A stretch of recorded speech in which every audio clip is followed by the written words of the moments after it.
And welcome back, everyone. Well, we're talking about hosting a foreign exchange student today. And right next to me, we have Anna. She's from Spain, along with her host family, her sister, Georgie, or her host sister, I should say, Deborah Perino, her host mother, and Amy Helwig from the EF Foundation for Foreign Study. Welcome to the Morning Blend, everyone. Thank you. Thanks for being here. I think this is so exciting to actually have you as a foreign exchange student here, along with your host family, along with you as well, talking about this program, because it's just so exciting to be able to bring people into your home and show them a new culture.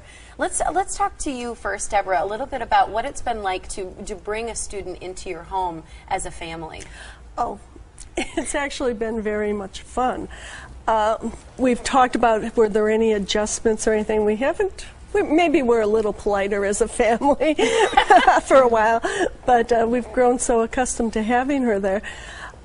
We really, I get a kick out of teaching her things, and I get, can practice my Spanish too. And it's actually been great because Georgie takes care of her with everything else, the driving and taking her around, and I go to some of her tennis meets and things. But we're learning a bit about Spain and especially Barcelona. Yeah, well, and you've been in the States for 2 months. Are you two similar in age?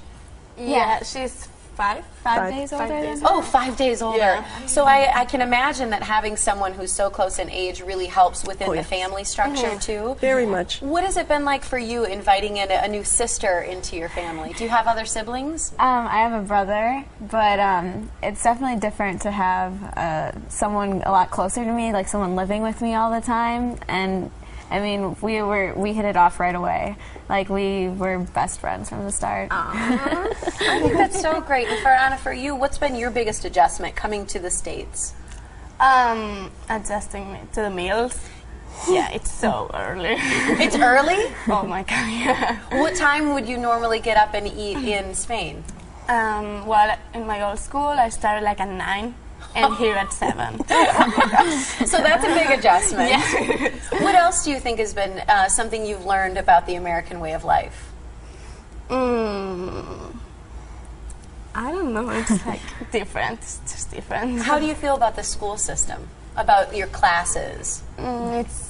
Well, I was going to a French school before, so yeah, I think here it's easier. A little easier for schooling? Yeah. Interesting. And you love Cheerios? Yeah, I do. Oh my God. That's one of the foods that you've actually, I asked her during the break, I said, what's one of your favorite American foods? And the other one you said was? Mac and cheese. Mac and cheese. Yeah.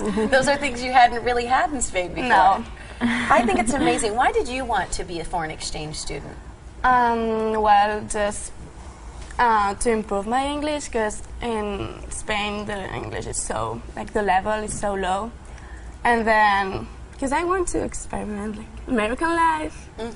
And you have to like discover the world. Has it been difficult being away from your natural family?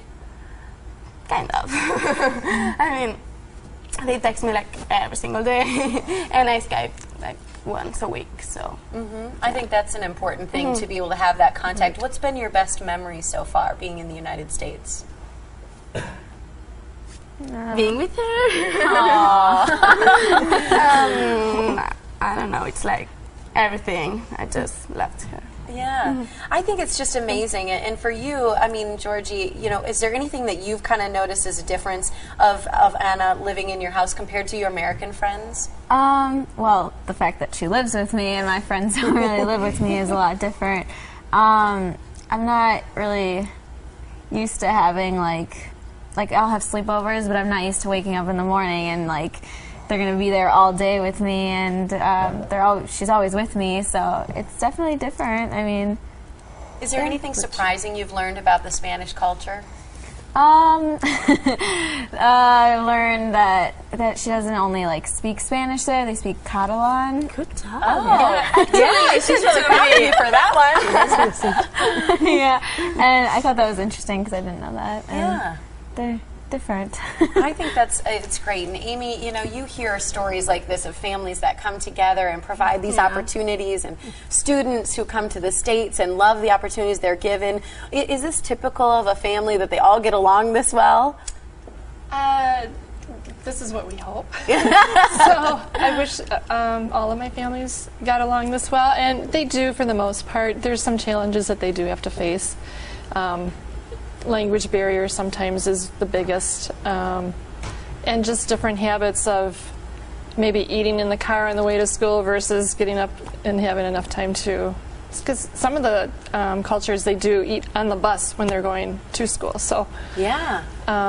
Just those basic cultural differences, you know, you have to adjust and accommodate for. Right. Is it too late for people to apply to have a foreign exchange student in their home for the second semester? Definitely not. We have about 250 students to place for the second semester, and it's not too late. You can go to, I'll get it right this time, www.effoundation.org, and you can start applying there. And if you have anybody in the country, if you know anyone in other parts of the country, you can certainly tell them to go there too. Is there any one specific thing that makes a good host family for people who are listening? Just someone who's really willing to experience someone else's culture and willing to accept the student as their own child. And Deb and her husband George have done that, and just really taken Anna in and shown her. They went to D.C. actually last week. Yeah, and that's what I want to ask you. I mean, in this year of an election, what do you think of the American elections, all the commercials and everything? Yeah, well, there's a lot of commercials. I think just like the big difference is back home in Spain, young people don't really care. I mean, they do care, but not like I see in Twitter, everyone is like giving their opinion and stuff. So I think, Well, that's interesting that the young people really are getting involved in the election and everything this year. I think it's great. Thank you so much for being here, all of you. And I just think it's a wonderful opportunity for a family. So if you're interested in hosting a foreign exchange student, you can contact effoundation.org or call them toll-free at 1-800-44-SHARE for more information. Thank you so much, all of you. Thank you. Appreciate Thanks. it.